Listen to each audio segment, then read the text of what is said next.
Hello friends, this video on basic geometrical ideas part 4 is brought to you by examfear.com. No more fear from exam. Now the next basic geometrical object is a line. So looking at the screen, what comes to your mind when you think of a line? So here you see the railway track. And what do you see on the railway track? We see a straight line, due to the presence of which this railway track is actually going straight. So line is a combination of points that extend infinitely in both directions. So basically when you have a huge number of points placed one after another in this fashion, such that they continue to extend in both directions, that is called a line. So a line consists of infinite number of points. So it is not a combination of 10, 20, 100 or 500 points. It is a combination of infinite number of points.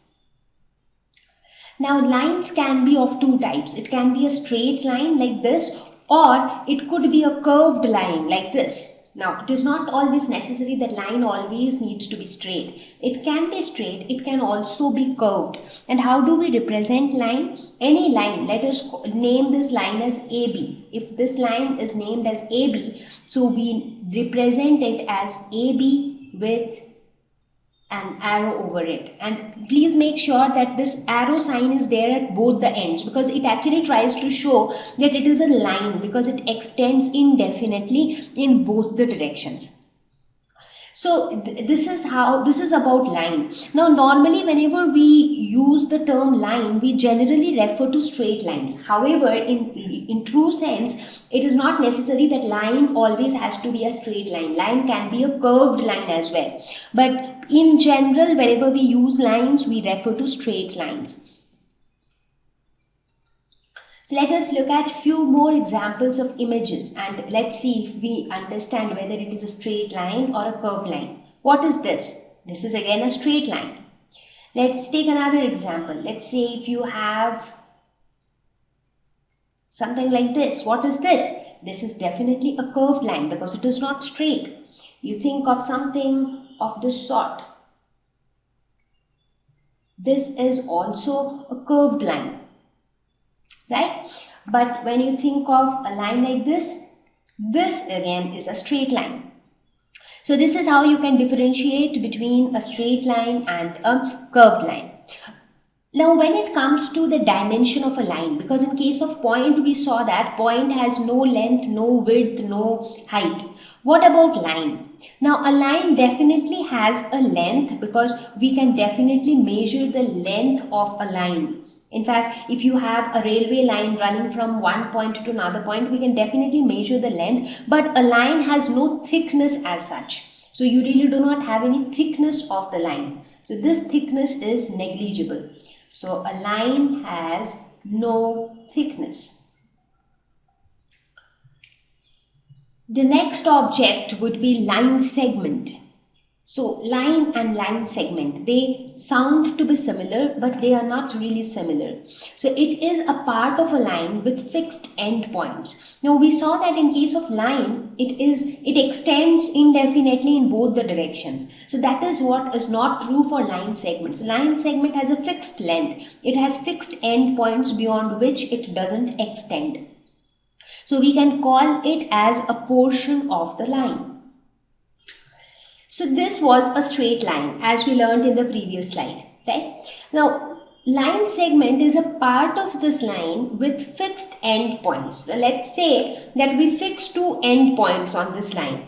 One is point A, the other one is point B. So what is AB now? So AB becomes a line segment because it is part of this big line. At the same time, it has fixed endpoints.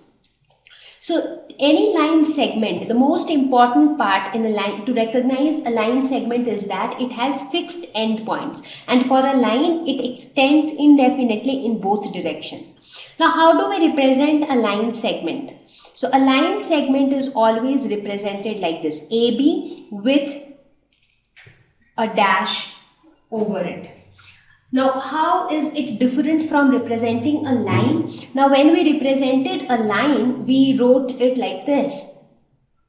which shows that it extends in both directions indefinitely. So in case of line segment, you just mention a straight line over AB with fixed endpoints. So think of this tug of war. Have you ever played tug of war? I'm sure you would have. Now in tug of war, when you look at this rope which the two teams push towards each other. So when you look at this rope, this portion of the rope, now this rope might be infinitely long, it might be a very long rope, but when you look at this portion of the rope, what is it? It represents a line segment because you have two fixed endpoints.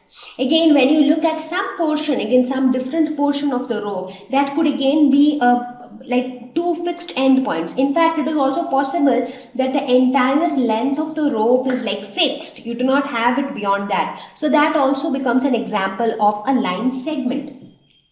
Let us look at more examples of line segment. Your ruler or scale. This is an example of a line segment because the ruler is of fixed length. It has fixed endpoints. Think of your notebooks, the edges of your notebook. That is also an example of line segment because they have fixed endpoints. Take a sheet of paper, fold it, and then again unfold it. What do you see? You see that a line is formed like this. Just fold it and then unfold it, but still you will be able to see this line, and that again has fixed endpoints. That is why it is also an example of a line segment. A ladder. So in the ladder also you see that the straight line, it has fixed endpoints, so it is a line segment. A straight rope which is tied between two poles, that is also an example of line segment. So basically whenever we talk about line segment, we talk about a line with a fixed length or with fixed endpoints. That is a line segment.